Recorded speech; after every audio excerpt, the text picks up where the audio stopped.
Welcome back, everyone, of a Westlake Hornets Teambuilder Dynasty here on NCAA Football 14, as it's a big game for the Hornets. Last week, they took on the Ohio Bobcats and allowed 7 touchdowns as Westlake lost 28-49. The Hornets are 0-2, and if they want to move to the Pac-12 as soon as maybe next season, they know they need to win this game, and it's certainly not going to be an easy one, as they take on a Power 5 opponent.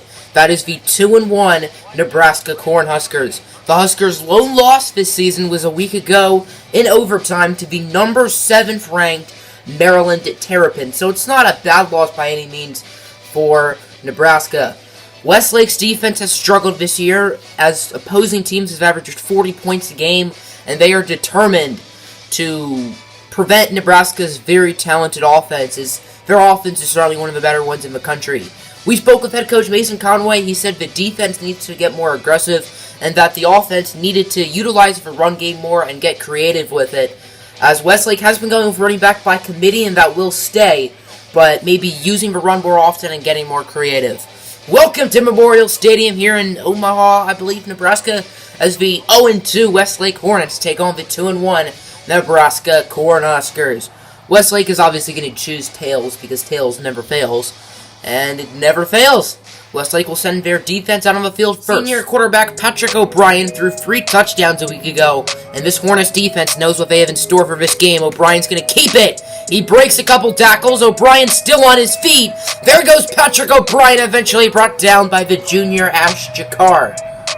It is 2nd down and 10 at the 40-yard line for Nebraska. O'Brien and Bryant in the backfield.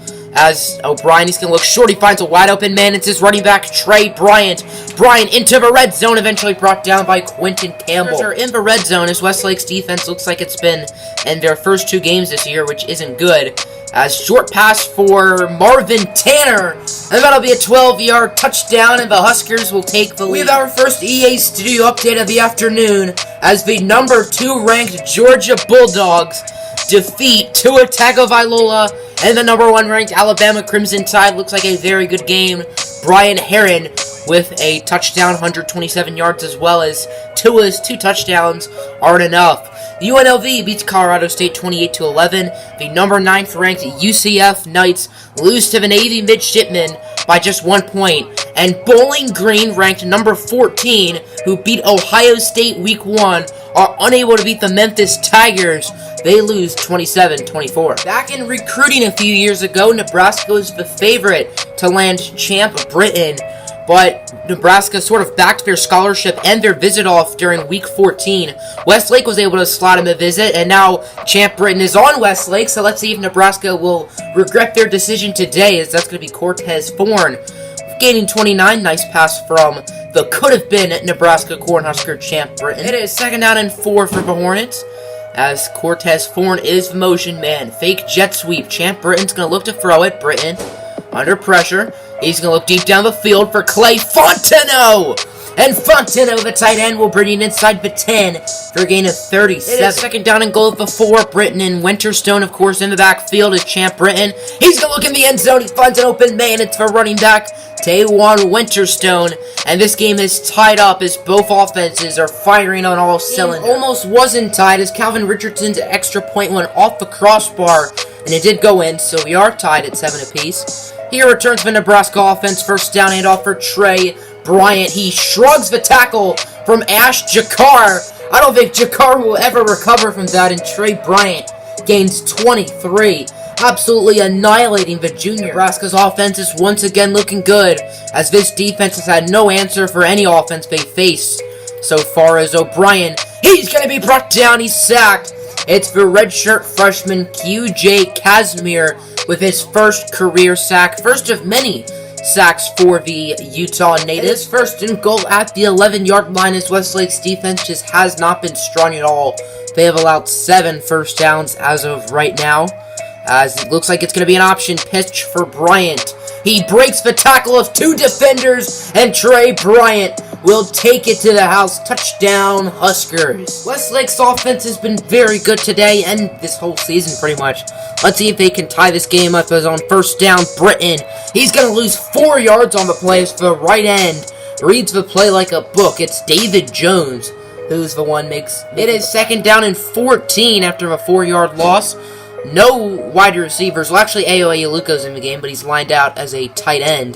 Winterstone has the carry. Taywan Winterstone running his way for a 1st down. He gets 18 yards. If you like watching two offenses go at it in a bloodbath where no defense is being played, then this is probably the game for you.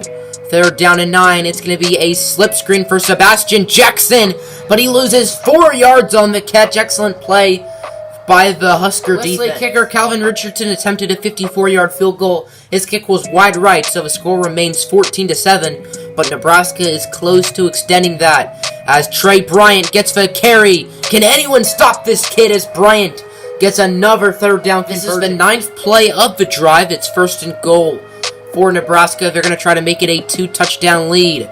As O'Brien keeps it, Patrick O'Brien rumbling, bumbling, stumbling. That's going to be a Cornhusker touchdown. Considering Westlake's defense has been a pushover, it's been a challenge for their offense to score more points than the other offense. Fontenot in motion here on 1st down as Sebastian Jackson gets the carry. Jackson with a 1st down. Defender stumbles, and there goes Sebastian Jackson for a big gain. And Westlake will get the ball at about the 26th. The redshirt freshman Sebastian Jackson with an amazing run right there from Jackson. He's played pretty solid at the running back spot this season. 1st down, Britton and Jackson in the backfield. It's another handoff for Sebastian Jackson, who outruns a couple defenders. Jackson dashes by that one, and Sebastian Jackson will take it home. And Westlake is on the board with another touchdown. Sebastian Jackson's going to be running like that all day, but I don't think it matters how bad this defense plays. 2nd down and 10, O'Brien and Bryant in the backfield as Trey Bryant gets wrapped up. He loses 3 yards. The Hornets defense is starting to get aggressive. That's Chad Langford who forces the loss. Westlake's defense finally got to stop. Let's see if their offense can drive down the field and maybe tie up this football game. Nearing the 2-minute warning, even though there is none in college. Britton, he's going to move, but he's not really going to scramble. Britton has all the time in the world. Would you look at this? Heaving it deep down the field for Eddie Goolsby, who dives, makes the catch, and gets 36 yards. There was no pressure from the Nebraska defensive line on that play, as Champ Britton had all the time in the world to throw it, and the redshirt senior Eddie Goolsby with an incredible grab. Take another look. Westlake is letting the clock go. They don't want Nebraska getting the ball with much time left. Nearing the end of the half, it's going to be a fake handoff, but Britton loses 5 yards. Excellent play by David Jones to get the stop, setting up 3rd and goal about the 6. Westlake ended up kicking a field goal to end the first half, as it's now 21-17. Ellis and Britton in the backfield here on 1st down is Champ Britton. He's under pressure, and he's going to be sacked, losing 11 yards as the play is made by DeAndre Thomas. It's 1st and 10 for the Hornets. They're a little bit past midfield. Ellis and Britton, of course, in the backfield is Champ Britton. Looking to throw it. He's under pressure. He's going to find Cortez Thorne, who can pretty much catch anything, as he catches that one for 16 yards. Quiet game so far for Thorne. We only had 1 catch in the first half. Champ Britton got banged up on 2nd down, as it's now 3rd down and 1. Benjamin Golden at quarterback as Ellis gets wrapped up. He loses a yard. The play is made by Chad Watkins, and that'll likely send the field goal. Westlake has some good news and some bad news. The bad news, obviously, seen by the scoreboard. They missed the field goal as Calvin Richardson's kick went off of the crossbar. The good news is Champ Britton's fine to play his bruised ribs and will return to the game. 2nd down and 6. It's going to be a handoff for Trey Bryant, but Brock Rivero stuffs him up like Thanksgiving turkey. The 4-star true freshman from Oklahoma. After a first half that was all about offense, the 3rd quarter saw neither team score, and both offenses were not great, especially Nebraska's, as at least Westlake was driving it down the field. Nebraska just couldn't move it at all. Britton on 1st down, looking deep down the field. He connects with Ayo Aluko, the sophomore, for 44 yards, bringing it into the red zone. This drive has seen just 1 play, and Westlake is already in the red zone. Britton and Jackson in the backfield is Champ Britton looking to throw it. Britton finds Cortez Thorne, who gets in the end zone. Touchdown, Westlake. And for the first time today, I believe, the Hornets are on top. Westlake's defense has really started to figure it out as Nebraska's offense is starting to struggle. 3rd down and 1. Let's see if the Hornets can get a stop, as it looks like it's going to be an option. Toss for Bryant, and this time Ash Jakar makes the tackle, as Trey Bryant annihilated Jakar earlier in the game. But this time, Ash Jakar will get his revenge, setting up 4th down and 3. Nebraska's gonna go for it here on 4th down and 3. Gutsy call. They're gonna risk it for the biscuit. Let's see if it works. As it's gonna be an option. It's kept by Patrick O'Brien, but the play is read like a book by the redshirt freshman cornerback Emmanuel Charles, and the Hornets get the football back. Westlake is now in the driver's seat. A touchdown will pretty much end this game almost. As on 1st down, Britton looking to throw it. He's going to look up the middle for Alex Ellis, and Ellis will gain 20 yards, bringing it to about the 34-ish. Westlake has it at the 21. They are getting close to the end zone. Britton and Jackson in the backfield for the Hornets. 3 wide set, Fontenot in at tight end, as Champ Britton gets the handoff. Britton has some blocks, and Champ Britton will bring you to about the 1-yard line on the option play. This play is pretty much the game, as Sebastian Jackson has a minor hip injury. If Westlake gets the touchdown, they pretty much win, and if Nebraska gets a stop, then they will still be in this game. Handoff for Alex Ellis. Ellis gets a nice block, and Alex Ellis will find the end zone. Touchdown, Hornets. 3rd down and 9. Nebraska needs a 1st down conversion here. They obviously will go on for it on 4th down if they don't get it, but still. As Patrick O'Brien looking to throw it, O'Brien under pressure, heaving it deep down the field. And Tyjon Lindsey with a 53-yard catch. Quentin Campbell should have got the interception, but Lindsey able to deep ball was basically thrown to Quentin Campbell, but he still didn't make the right read on it. And Nebraska has a new life, as that's going to be Atkins. And Garen Atkins will take it home to the end zone for a Nebraska Cornhuskers score. Westlake ended up recovering the onside kick, and a 1st down will essentially seal this game. Britton and Jackson in the backfield. It's going to be a handoff for Sebastian Jackson. Jackson cuts his way by a few defenders, and he gets the 1st. 3rd down and 4 at the 24. It's going to be another handoff for Sebastian Jackson, who doesn't get the 1st down.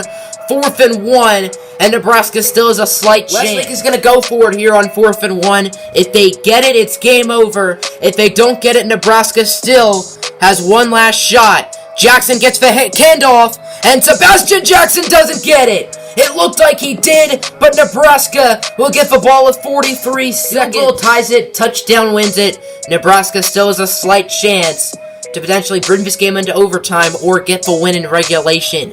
As about 30 seconds to go in the game. Short pass for Bryant. That was a terrible idea. Losing a yard and taking a lot of time. Unless Nebraska can get a big play on this play, then it's essentially game over.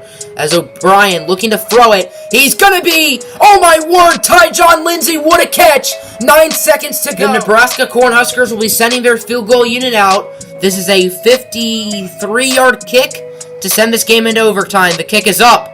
And it is no good. It looks a little bit short, and it was wide left. And the Hornets will win this football game. That kick barely missed. It didn't look like it was short. It was just wide left. Finish to this football game. It was a very exciting football game the whole time. But the Westlake Hornets somehow, someway managed to get the win. They were just barely able to get it. And the Hornets get their first win of the season heading into conference play.